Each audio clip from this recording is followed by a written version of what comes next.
ডাকাতিয়া বাসি পীড়িত আমার ভ্রমর পরাণ সেই মধুরী খোঁজে কোন জ্বালাতে মরছি আমি সেই ডাকাতি বোঝে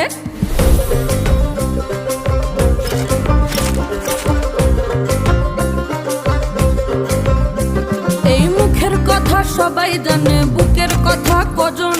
চুপটি থাকা আদর সোহাগ মাগবে শুধু সেজন আমার দোষী দামাল ডাকাতিয়া চাল